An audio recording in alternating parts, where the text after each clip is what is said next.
Hello बच्चों, let's read the question. 3 ideal PN junction diodes D1, D2 and D3 are connected as shown in the circuit. The potentials VA and VB can be changed. If VA is kept at -10 volt and VB at -5 volt, the effective resistance between A and B becomes. Here 4 options given.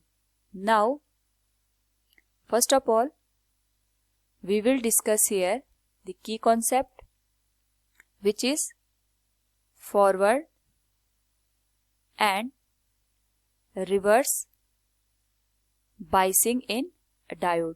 तो जो diode होता है, जब हम उसे किसी external source के साथ कनेक्ट करते हैं, उस पर्टिकुलर केस में वहां पे वो दो तरीके से वर्क करता है, या तो फॉरवर्ड बायस होगा या तो रिवर्स बायस होगा।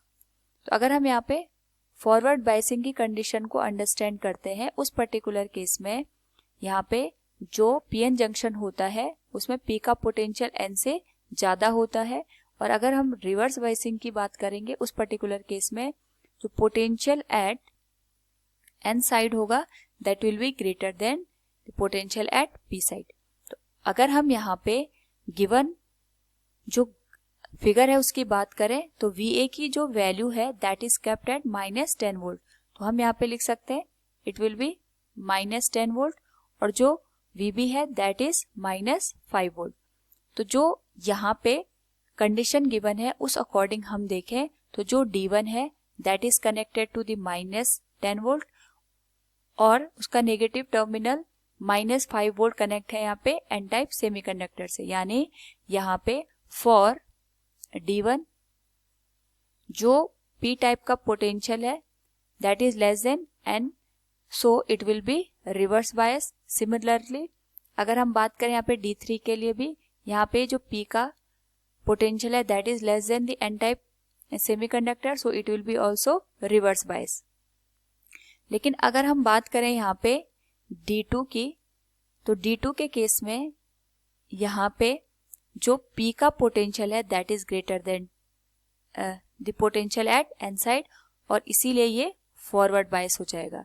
नाउ अगर हम यहाँ पे आइडियल केस कंसीडर करें तो जो रिवर्स बायसिंग यहाँ पे D1 और D3 की हुई है उस पर्टिकुलर केस में ये एज ए ओपन सर्किट काम करेंगे, और D2 के केस में ये as a short circuit behave करेंगे।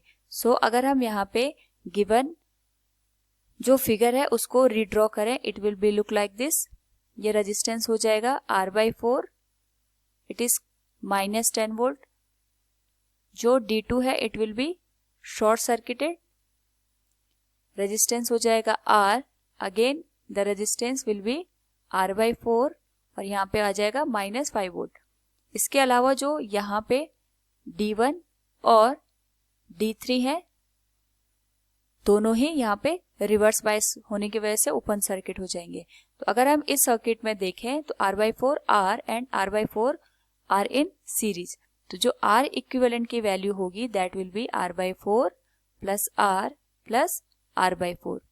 इसको अगर सॉल्व करें यहाँ पे तो R/4 plus R/4 it will become R/2 plus R, और यहाँ से इक्विवेलेंट रेजिस्टेंस की वैल्यू अगर हम फाइंड आउट करें इट विल बिकम 3R/2।